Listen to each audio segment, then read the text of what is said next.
Hello everyone, मैं मनोज आप सभी का कॉन्सेप्चुअल ज्ञान पर स्वागत करता हूँ। अब तक मैंने आपको समझा दिया है कि अगर आपको दिल्ली यूनिवर्सिटी में एडमिशन लेना है तो वो कौन कौन से प्रोसीजर्स हैं जो आपको फर्स्टली फॉलो करने पड़ेंगे। सबसे पहले आपको दिल्ली यूनिवर्सिटी की ऑफिशियल वेबसाइट पर जाकर अपना एक registered user login ID create करना पड़ेगा। उसके बाद आपको क्या करना है, उसी रजिस्टर्ड यूजर आईडी को यूज करके ड्यू की ऑफिशियल वेबसाइट पे लॉगिन करना है। लॉगिन करने के बाद बहुत ही ध्यान से आपको अपना एडमिशन फॉर्म भरना है। इस वीडियो में मैं बात करने वाला हूँ रिजर्व कैटेगरी के स्टूडेंट्स के लिए कि क्या क्या क्राइटेरिया है उनके लिए जब वो फॉर्म भरे तो, और किन बातों को उन्हें ध्यान रखना है फॉर्म भरते समय। तो चलिए मैं आपको प्रैक्टिकली समझाता हूँ कि वो कौन कौन से पॉइंट्स हैं जो आपको बहुत ही स्पेसिफिक तरीके से कंसिडर करने हैं, specially for reserve category students. तो ये मेरा फॉर्म खुल गया जो ऑलरेडी मैंने खोल रखा आपको समझाने के लिए। तो चलिए दिखाता हूँ कि मान लीजिए मैंने पर्सनल डिटेल्स में जाकर जो कैटेगरी सिलेक्ट की है वो मैंने सिलेक्ट कर दी SC category. SC category select करने के बाद मान लीजिए मैंने सबमिट कर दिया कि जो मेरी कैटेगरी है वो एससी है। इसके बाद क्या है कि एससी कैटेगरी सिलेक्ट करने के बाद जब मैं अपलोड सेक्शन में जाऊंगा तो यहाँ पर आपको दिख रहा होगा फोर्थ ऑप्शन कि मुझे अपना upload scan copy of self attested category certificate SC. जो मुझे जो मेरा कैटेगरी सर्टिफिकेट होगा उसे मुझे अपलोड करना होगा, वो भी सेल्फ अटेस्ट करके। अब यहाँ सबसे बड़ी बात आती है, जो आपको कैटेगरी सर्टिफिकेट अपलोड करना है उसके उस पे जो डेट होनी चाहिए वो डेट होनी चाहिए 31 मार्च 2020 के बाद का। अगर आपका सर्टिफिकेट पे उससे पहले की डेट है तो वो सर्टिफिकेट आपका वैलिड नहीं होगा। तो फर्स्ट पॉइंट आपका ये है कि बहुत ही ध्यान से आपको याद रखना है कि जो भी आपका कैटेगरी सर्टिफिकेट है उस पर जो डेट होनी चाहिए वो डेट होनी चाहिए आफ्टर 31 मार्च 2020। अब यहाँ सबसे बड़ी प्रॉब्लम आती है, कई स्टूडेंट्स को नहीं पता होता इस बारे में कि जो भी उनको कैटेगरी सर्टिफिकेट सबमिट करना है वो इस डेट के बाद की होनी चाहिए। तो आपको क्या करना है, यहाँ पर आपको सबसे पहले जिस भी डोमिसाइल एरिया में आप रहते हैं वहाँ का जो डिस्ट्रिक्ट ऑफिस है वहाँ पर जाना है और आपने सर्टिफिकेट को रिन्यू कराना है न्यू डेट पर। ठीक है, उसको जब आप रिन्यू करवाएंगे तो आपको एक स्लिप मिलेगी। स्लिप को क्या करना है, आपको उसे कहते हैं एक्नॉलेजमेंट स्लिप। उस स्लिप को क्या करना है, उस स्लिप की फोटोकॉपी करानी है। फोटोकॉपी पे आपको सेल्फ अटेस्टेड लिखकर अपना सिग्नेचर करना है और उस फोटोकॉपी को यहाँ पर स्कैन करके अपलोड कर देना है। ये भी आपका काम करेगा। और लेकिन जब आप रजिस्ट्रेशन खत्म होने के बाद जब कॉलेज की कट ऑफ आएगी तब तक आपका वो डॉक्यूमेंट आ जाएगा और फिर आपकी उससे वेरिफिकेशन हो जाएगी कॉलेज से। तो उसमें आपको कोई भी प्रॉब्लम नहीं आएगी। बहुत ही ध्यान से इस चीज़ को याद रखना है। अब बात करते हैं सबसे इम्पोर्टेंट ओबीसी कैटेगरी की। तो चलिए मैं एक बार फिर से अपनी कैटेगरी चेंज करके मैं बताता हूँ ओबीसी कैटेगरी के स्टूडेंट्स को किन बातों का ध्यान रखना है।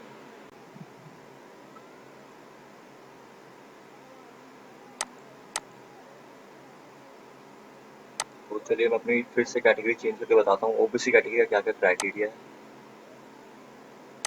ओबीसी नॉन क्रीमी, आप देखो ओबीसी नॉन क्रीमी सिलेक्ट करने के बाद अब आपको आता है कि आपका जो स्टेट है, जिस भी स्टेट से आप बिलोंग करते हैं उसको सिलेक्ट करना है। मान लीजिए मैं सिलेक्ट कर लेता हूँ उत्तर प्रदेश। उसके बाद जो भी आपकी कम्युनिटी है उसको सिलेक्ट करना है और उसके बाद आपको सिलेक्ट करना है यहाँ पे आपकी फैमिली इनकम टोटली क्या है। तो मैं सिलेक्ट कर देता हूँ कोई सी भी। ये फिलअप करने के बाद अब आपको बहुत ही ध्यान से रखना है, देखिए यहाँ पर करने के बाद नेक्स्ट पॉइंट आता है, वो यहाँ पे आपका प्रीव्यू हो गया। प्रीव्यू करने के बाद आप हमें जाना सीधे अपलोड सेक्शन पर।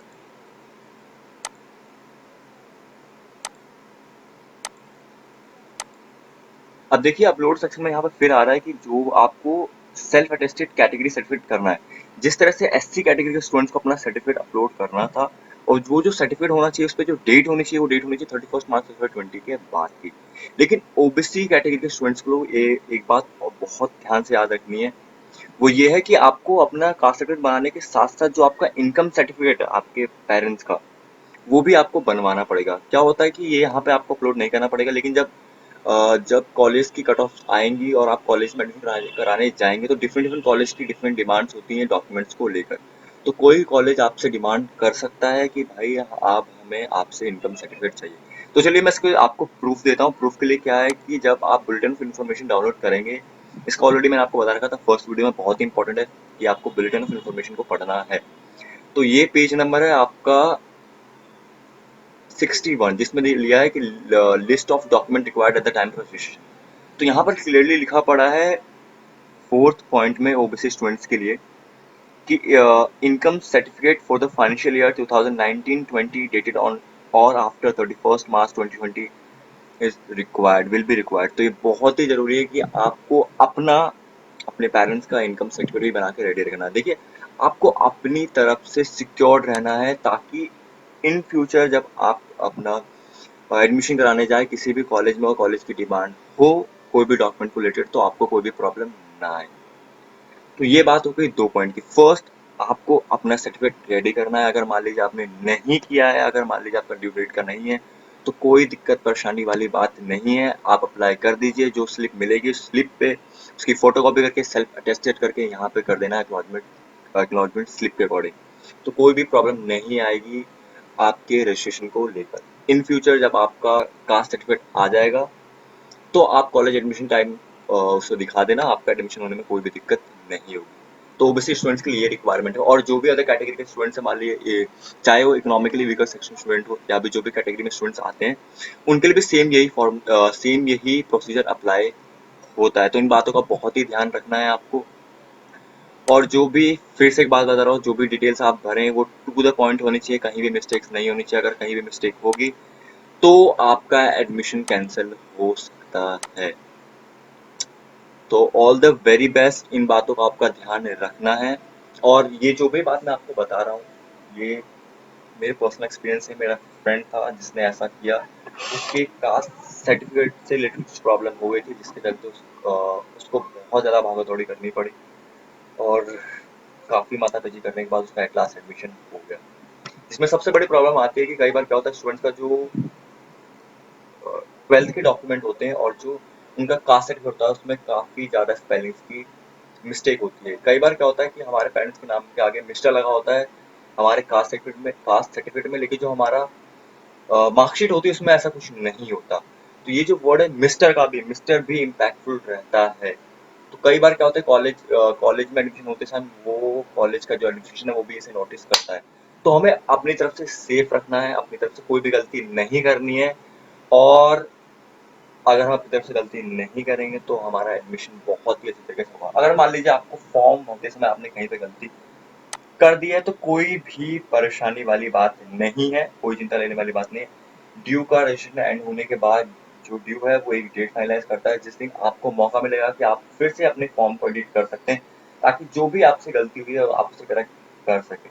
तो घबराने या टेंशन लेने वाली बात कोई नहीं है।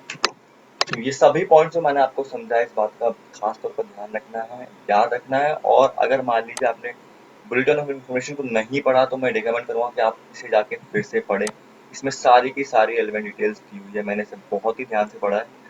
तो आप भी जाकर पढ़ें इसे। और all the very best for your due admission. Thank you so much.